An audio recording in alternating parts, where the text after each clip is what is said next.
Moroi shamwari dzangu, ndinofara kukuonai. Ndinovimba muri kudzidza sezvinogarotaura Mhamha Shona.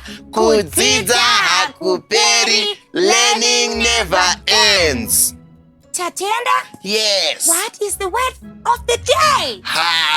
Izwi redu rezuva ranhasi nderekuti mutsvairo. Ngatiitei tese mutsvairo. Futi mutsvairo. Oh, Tatenda? Yes. What do we use mutsvairo for? Tinoshandisa mutsvairo kutsvaira mumba. Oh, even outside. Kana kutsvaira mukirasi. So many things you can use mutsvairo.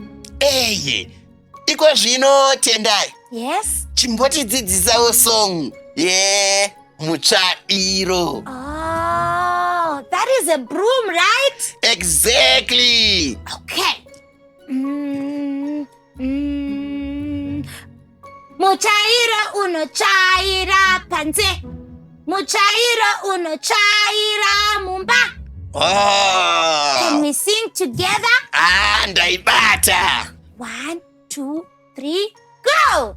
Mutsvairo unotsvaira panze.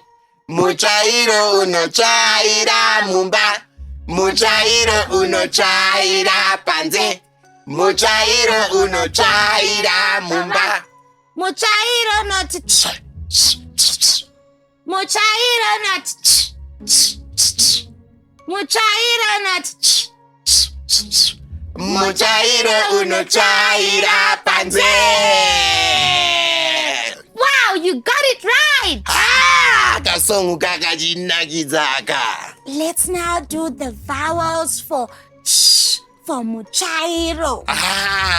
Sa, se, si, cho, chu.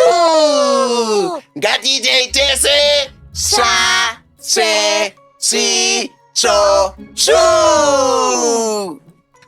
Ndinovimba shamwari dzedu muri kudzidza sezvinogarotaura Mhamha Shona. Kudzidza hakuperi, learning never ends. Until next time. Bye.